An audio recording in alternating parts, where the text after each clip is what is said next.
19절입니다. 슬프고 아프다.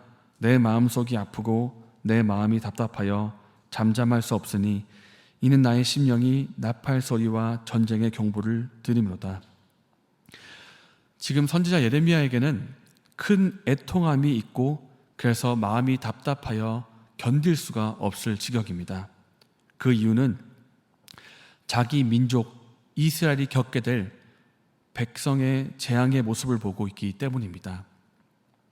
이 재앙은 아직 일어나지는 않았지만은 예레미야는 이것을 하나님이 보여주심으로 미리 내다보고 있는 상황입니다. 그런데 이 재앙의 모습을 보면 참담합니다. 23절에 보라 내가 땅을 본즉 혼돈하고 공허하며 하늘에는 빛이 없으며, 혼돈하고 공허하며, 이 표현 어디서 들어보신 것 같지 않습니까? 창세기 1장에 나오는 창조 이전의 혼돈의 모습입니다. 하나님께서 온 세상을 창조하기 전에 무질서와 혼돈의 상태에 있는 그 모습, 그 혼돈의 모습을 예레미야가 가져와서 지금 표현한 것입니다. 유다 백성이 하나님의 심판을 받고 그 땅이 황폐하게, 비참하게 이제 황폐하게 되는데 그 모습이 마치 창조 이전의 무질서와 혼돈의 모습처럼 참담하고 처참하게 무너지고 파괴된다는 것을 예레미야가 창조 이전의 모습을 가져와서 표현한 것입니다. 그리고 24절입니다. 내가 산들을 본즉 다 진동하며 작은 산들이 요동하며. 구약 시대에서 산이라고 하는 존재는 변하지 않고 요동하는 것을 말하고 있습니다. 그래서 구약 백성이 약속을 할 때에도 산, 변하지 않기 때문에 이 산을 증인으로 내세워서 약속을 할 때도 있었습니다. 그런데 24절에 나오는 이 산들은 진동하고 있고 이리저리 흔들리고 있습니다. 불변의 산이 이렇게 흔들린다는 것은 모든 것이 흔들리고 있고 유다 백성 역시 크게 흔들리며 요동하고 있다는 뜻입니다. 그래서 유다 백성의 땅이 황무지가 되고 모든 성읍이 다 무너지고 황폐하게 되고 있습니다. 그만큼 유다가 하나님의 징계와 심판을 받아 철저히 파괴되고 무너지고 있음을 예레미야가 미리 내다보면서 탄식하고 있는 것입니다. 이렇게 유다 백성이 징계와 심판을 받는다는 것은 심각한 일이고 그 이유는 그들이 죄를 범했기 때문입니다. 시내산에서 이스라엘 백성이 약속하기를 우리가 오직 하나님만을 섬기겠습니다. 오직 여호와 하나님만을 우리의 신으로 모시며 섬기겠습니다. 하나님만 예배하겠습니다. 이렇게 언약을 세웠지만 그 언약을 잊어버리고 어느 때부턴가 우상을 섬기고 이방신을 따르고 있습니다. 이렇게 하나님을 배반하고 우상 숭배하는 죄를 범하고 있기 때문에 하나님께서 이렇게 징계와 심판을 내리시는 것입니다. 이렇게 죄를 짓고 있고 심판을 받는다는 것은 무서운 일입니다. 그런데 더 심각하고 무서운 일이 있는데 그것은 이스라엘 백성이 이렇게 악을 행하고 있고 심판이 임박했음에도 불구하고 그 사실을 깨닫지 못한다는 것이 또한 심각한 일입니다. 22절입니다. 내 백성은 나를 알지 못하는 어리석은 자요 지각이 없는 미련한 자식이라. 악을 행하기에는 지각이 있으나 선을 행하기에는 무지하도다. 여기서 나를 알지 못한다는 표현은 하나님을 경험적으로, 체험적으로, 인격적으로 알지 못한다는 뜻이고, 지각이 없다는 것은 영적으로 무지하기 때문에 하나님과 무관한 삶을 살고 있다는 그런 뜻입니다. 지금 이스라엘 백성은 영적으로 무지합니다. 자신의 죄를 짓고 있음에도 그것이 얼마나 심각한 것인지를 알지 못하고 있습니다.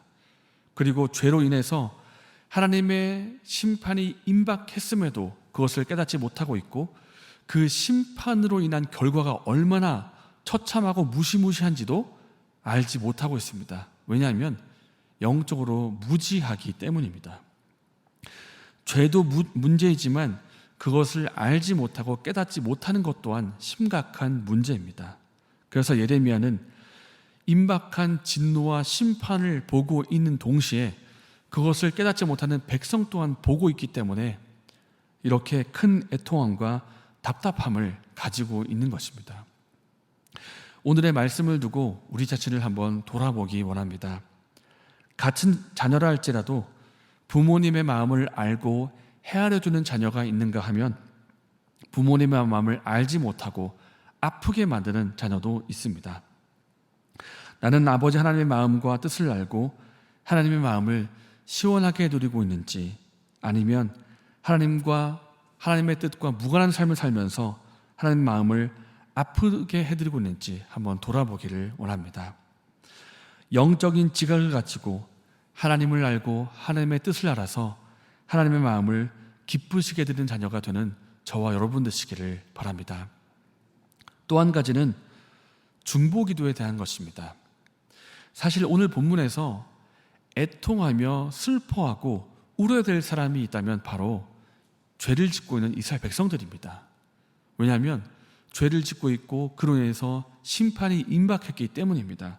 그런데 자신이 얼마나 심각한 처지에 있는지, 임박한 심판이 얼마나 무서운 일인지를 이스라엘 백성들은 깨닫지 못하고 있습니다.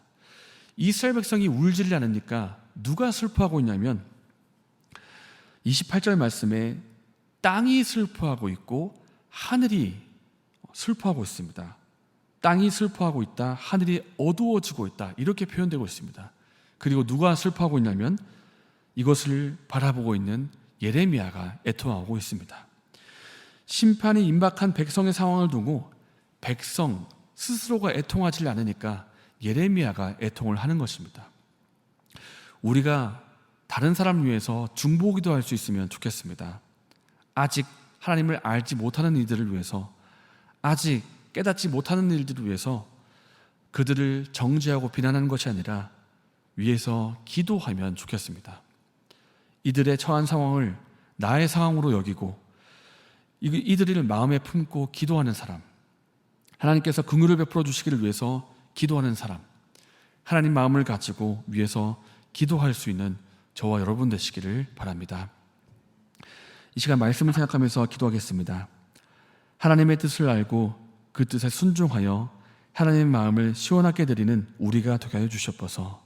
또한 우리 주의 기도가 필요한 사람을 위해서 하나님의 마음을 가지고 기도할 수 있는 우리가 되게 하여 주시옵소서. 이렇게 기도하시고 오늘에 있을 청년부 수련회 그리고 다가오는 유치부 여름 성경교회를 위해서 기도해 주시고 개인적인 제목으로 기도하시고 자유롭게 돌아가시겠습니다.